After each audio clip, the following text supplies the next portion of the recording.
Today, we're stirring the pot on the British media's relentless obsession with Harry and Meghan's titles, even 5 years after they stepped away from royal duties. Get ready to uncover the layers of irony and hypocrisy in this ongoing narrative. So buckle up, folks, as we dive into this interesting narrative, rife with irony and hypocrisy. 5 years on, and the British media's obsession with the Sussexes' titles remains relentless. This cyclical frenzy, strip them of their Duke and Duchess titles, deny their children of prince and princess stylings, punish them for seeking peace over palace politics, is not just tiresome, it's downright pathetic. Now let's pause for a moment and consider this. What exactly would stripping Harry and Meghan of their titles achieve? Would it nullify their philanthropic contributions? Would it erase the Invictus Games from existence?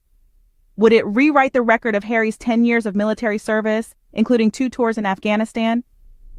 The answer, quite simply, is no. It would accomplish nothing but to paint the monarchy as cruel, petty, and vindictive. Oh, the irony. The so-called royal experts, the commentators, they proclaimed that Harry and Meghan wanted out, wanted to be American, didn't care about the monarchy. Yet it's they who are desperately clinging to these royal labels. If titles are so inconsequential in America, as they smugly assert, why this obsession with stripping them away? Here's the answer. They know it won't diminish who the Sussexes are, but it might give the illusion that the institution still holds some kind of moral high ground. Newsflash. It doesn't. These critics speak of duty, tradition, obedience. But let's not forget the real disgrace here. The real insult was stripping Harry, one of the only working royals to have served on the front lines, of his military patronages. Not because he failed, not because he dishonored the crown, but because he chose to protect his wife, his peace. In reality, Harry has always embodied service and duty, not through performative photo ops, but through real action. Veterans advocacy, mental health awareness, disaster relief efforts, the creation of the Invictus Games. He walks the walk. And Meghan, she was serving in global humanitarian spaces, United Nations, World Vision, feeding the homeless, long before she ever wore a tiara. Stripping them of their titles would achieve nothing except make the monarchy appear petty and vindictive. Let's dissect the irony that lies within the critics' arguments. The critics, our so-called royal experts, are a fascinating lot.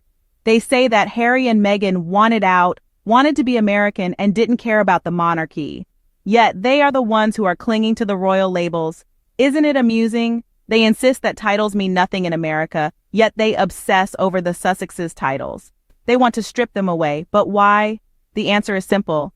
They know that taking away the titles won't diminish who Harry and Meghan are, but it might give the illusion that the institution they represent still holds some sort of moral high ground.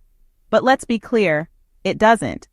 The critics love to preach about duty, tradition, and obedience, but their words ring hollow when their actions betray their hypocrisy. They bemoan the Sussexes' decision to step away, yet they fail to acknowledge the real insult and disgrace. They stripped Harry, a royal who served on the front lines, of his military patronages, not because he failed, but because he chose to protect his family. The irony doesn't stop there.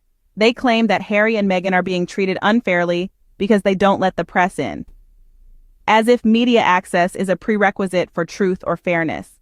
Yet, when they were working royals, they gave the press access. And what was the result? They were hounded, criticized, and dehumanized. The critics say, we don't know what the Sussexes are doing, so how can we report fairly? But let's be honest, fairness was never their goal. They want control. They want to dictate the narrative. They want to maintain the illusion of supremacy. But Harry and Meghan refuse to play their game. So to the critics, I say this. The Sussexes owe you nothing. They owe the public nothing. They are thriving, living their lives on their own terms. And the more you try to control them, the more you reveal your own insecurity and fear. The critics don't want fairness. They seek control.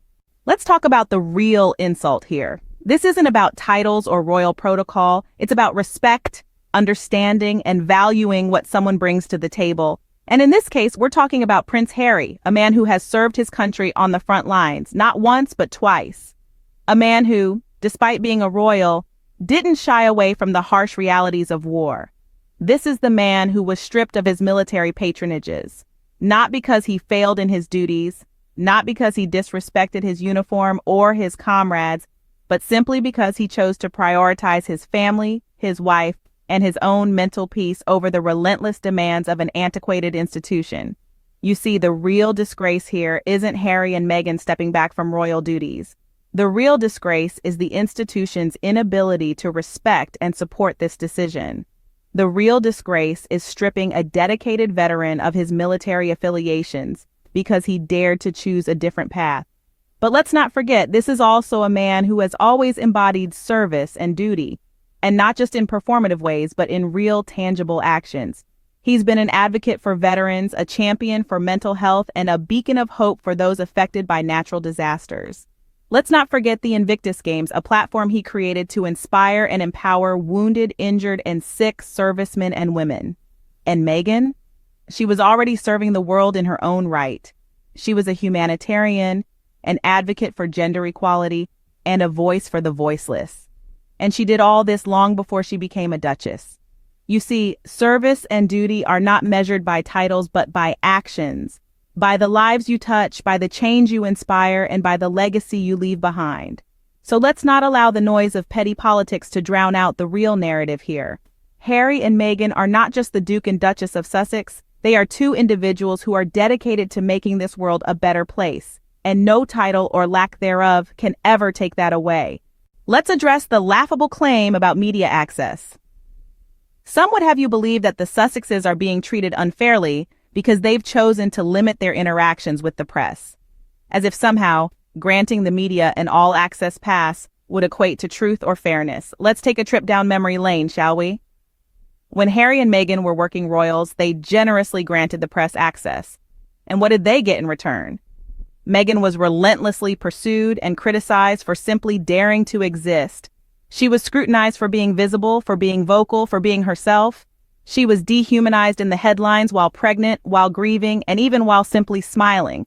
So spare us the delusion that more media access would magically lead to more kindness. We've all witnessed how that played out. It's not a theory, it's a proven fact. These same media figures now shed crocodile tears lamenting, "We don't know what the Sussexes are doing, so how can we report fairly?" As if fairness was ever their primary objective. The reality is they don't want fairness, they want control. They want to dictate the narrative, shape the story, and decide the heroes and villains of the tale. But the Sussexes didn't play along. They chose to write their own story in their own words. They refused to hand over the pen, and for that, they are criticized, vilified, and hounded. Harry and Meghan owe the press nothing. They owe the public nothing. They are not commodities to be bought and sold. They are individuals with the right to their own lives, their own stories, and their own truths. So let's put this media access delusion to bed once and for all. More access does not ensure kindness, as we all witnessed. It's time to let Harry and Meghan live their lives free from the relentless scrutiny and unyielding expectations of the press. They deserve nothing less. Let's shift our focus from the critics to the Sussexes themselves. Despite the media's relentless obsession, Harry and Meghan have managed to thrive. Their journey is one of resilience and determination, of choosing peace over palace politics, and of making a life that aligns with their values. They've continued their philanthropic work, undeterred by the controversies stirred up by the press. Through their Arkewell Foundation, they're tackling issues close to their hearts, from mental health to gender equality. They've also signed multi-million-dollar deals with Spotify and Netflix, further cementing their financial independence. And let's not forget the Invictus Games, a testament to Harry's unwavering commitment to veterans. Harry and Meghan have refused to hand over control to the press. They've taken steps to protect their privacy, to control their narrative, and to engage with the public on their own terms. They've shown that they will not be silenced or shamed into submission. And while the media might be fixated on their titles, Harry and Meghan are focused on something far more important: their work, their family, and their commitment to making a difference. They are not just surviving, they are thriving. The Sussexes owe nothing to anyone. They are thriving, and that's what truly matters.